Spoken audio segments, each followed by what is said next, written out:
Shalom, selamat pagi Bapak Ibu, saudara-saudari yang terkasih di dalam nama Tuhan kita, Yesus Kristus.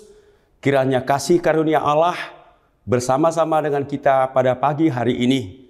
Marilah kita sejenak sebelum kita memulai aktivitas kita akan mendengarkan firman Allah. Dan sebelumnya, marilah kita bernyanyi dari buku ND 183 ayat yang pertama.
Amin. Kita berdoa. Ya Tuhan Allah Bapa yang bertahta di kerajaan surga, kami merasakan kasih karunia-Mu sampai hari ini Tuhan. Kami boleh mendengar firman-Mu yang disampaikan oleh hamba-Mu. Oleh karena itu Tuhan, berfirmanlah Engkau, kami telah siap untuk mendengarkannya. Dalam nama Tuhan Yesus Kristus, kami mengucap syukur dan berterima kasih. Amin. Saudara-saudara yang dikasihi oleh Tuhan kita Yesus Kristus, hari ini renungan tanggal 11 bulan 5 hari Sabtu yang diambil dari Yesaya 65 ayat yang ke-8. Demikian dikatakan, beginilah firman Tuhan, seperti kata orang, jika pada tandan buah anggur masih terdapat airnya, janganlah musnahkan itu, sebab di dalamnya masih ada berkat. Demikianlah aku akan bertindak oleh karena hamba-hambaku, yakni aku tidak akan memusnahkan sekaliannya.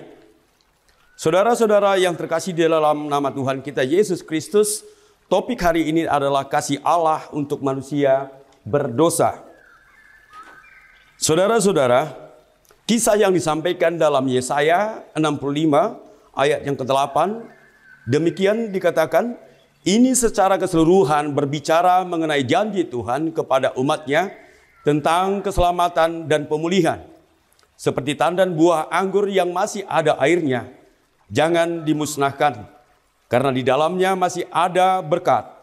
Ini mengartikan bahwa Tuhan masih melihat kemungkinan-kemungkinan yang dimiliki setiap orang untuk berubah dan berbuah. Tuhan memberikan kesempatan kedua bagi umatnya untuk melanjutkan kehidupan dan menjadi berkat bagi sesama.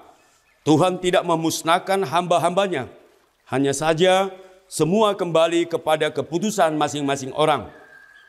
Apakah dia akan kembali kepada Allah, mendengar panggilan Allah, dan mau menggunakan kesempatan kedua itu, atau sebaliknya, mengabaikannya. Saudara-saudara yang dikasihi oleh Tuhan kita Yesus Kristus, apa yang dilakukan Tuhan dalam kitab Yesaya ini, mengingatkan kepada kita semua orang berdosa, atau orang yang melakukan kesalahan harus dihukum, bahkan dihakimi. Karena kesalahannya, Tuhan ingin kita meninjaunya kembali keputusan kita sebelum kita menghakimi orang lain. Siapa tahu masih ada berkat dalam diri orang tersebut yang dapat memulihkan kehidupannya dan menggunakan semaksimal mungkin kesempatan kedua yang Tuhan sudah berikan untuk hidup yang lebih baik. Saudara-saudara yang terkasih, hidup ini adalah pilihan. Kadang kita merasa susah sudah memiliki jalan yang benar, namun kenyataannya kita justru semakin jauh dari Tuhan. Kadang kita keliru memilih keputusan kita sehingga kita berada di dalam kebimbangan dan keputusasaan. Kita sering melakukan kesalahan-kesalahan dalam hidup kita, teman-teman kita, dan tidak jarang di antara kita merasa dihakimi dan disalahkan karena kesalahan tersebut. Bapak, Ibu, saudara-saudari yang terkasih di dalam nama Tuhan kita Yesus Kristus, apa yang mau disampaikan di dalam firman ini? Allah juga tidak pernah menghakimi kita selalu di dalam kehidupan kita. Dia selalu menyayangi kita. Apapun kesalahan yang kita perbuat, Allah tidak pernah menjauh dari kita. Tetapi apakah kita sebagai manusia yang selalu menghakimi daripada saudara-saudara kita? Apakah kita sudah orang-orang yang dianggap suci daripada orang lain? Ataukah kita sudah merasa lebih benar daripada saudara-saudara kita? Bapak, Ibu, anggur ini mengkisahkan adalah bahwasanya sisa-sisa anggur itu. Mari kita maknain bahwasanya tiros dalam bahasa Ibrani-nya adalah air.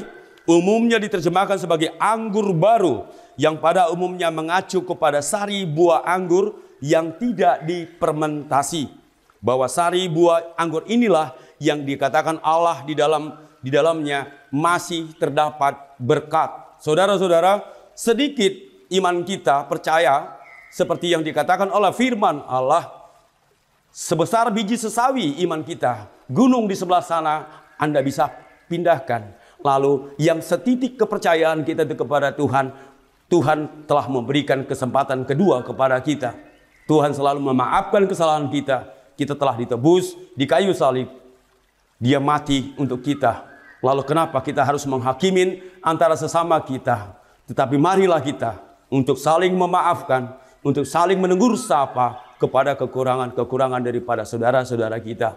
Saudara yang dikasihi oleh Tuhan kita Yesus Kristus, apa yang mau disampaikan di dalam kitab Yesaya ini adalah sebagai anak Allah agar tidak menghakimi sesama umat Allah.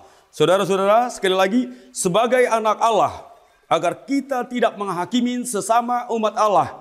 Bukan hak seseorang untuk menghakimi sesama umat Allah, tetapi itu adalah hak Allah untuk mengadilin kita sebagai hakim yang agung. Kemudian yang kedua adalah Tuhan melihat kelebihan setiap orang dan memberikan kesempatan kedua bagi kita untuk memperbaiki diri. Karena itu, mari kita manfaatkan kesempatan dengan menjalankan hidup sebaik-baiknya. Saudara-saudara, jangan ulangin kesalahan tersebut. Karena Tuhan telah memberikan kesempatan kedua. Selalu kalau kita bertobat, lalu jangan mengulangi lagi kesalahan-kesalahan yang telah kita perbuat. Hanya kedelai yang masuk, keledai yang masuk ke lubang yang sama.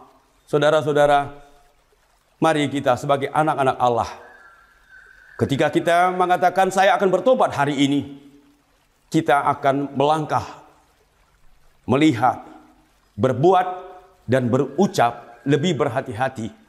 Itu mengatakan bahwasannya kita diberikan kesempatan kedua oleh Allah untuk kita bertobat. Tetapi pertobatan itu kembali kepada saudara-saudara sekalian. Karena seperti dikatakan tadi, hidup ini adalah pilihan. Anda mau ikut siapa?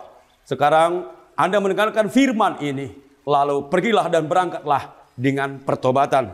Yang ketiga, tunjukkan kepada Tuhan dan sesama kita bahwa kita seperti tandan buah anggur yang masih menyimpan air atau berkat di dalam hidup kita. Saudara-saudara, sisa anggur tadi yang telah diberkati oleh Allah, itu akan kita tunjukkan. Sedikit anggur tadi yang tersisa, itu sangat diberkati oleh Allah. Dan tunjukkanlah itu kepada sesama kita, kepada saudara-saudara kita, bahwasanya pertobatan ada di tengah-tengah kita, sehingga buah anggur yang sedikit tadi akan dicukupkan oleh Allah. Tuhan Yesus selalu memberkati kita dimanapun kita berada, ketika pertobatan-pertobatan selalu kita utamakan di dalam kehidupan kita. Tidak ada gading yang tidak retak. Tidak ada manusia yang sempurna pun satu di tengah-tengah muka bumi ini. Namun Tuhan Allah menanti selalu pertobatan kita. Demikian firman Allah untuk pada pagi hari ini. Kiranya Tuhan Yesus memberkati kita dimanapun kita berada. Jadikanlah firman Allah menjadi cangkul, menjadi firman yang hidup di tengah-tengah kita dengan berbuat yang baik untuk kehidupan kita. Damai dari Tuhan Yesus kita memberkati kita semuanya. Amin. Kita berdoa. Terima kasih ya Tuhan Allah atas firman-Mu pada pagi hari ini. Biarkanlah kami menjadi anggur-anggur yang baik untuk semua umat-Mu, untuk semua sesama kami, dimanapun kami berada. Biarkanlah kasih karunia-Mu yang selalu mengalir di tengah-tengah kehidupan kami ya Tuhan, agar senantiasa kami sebagai pengikut Yesus Kristus, kami tunjukkan bahwasanya kami adalah anak-anak Allah yang penuh berkat, yang penuh kedamaian untuk segala perbuatan kami di tengah-tengah muka bumi ini.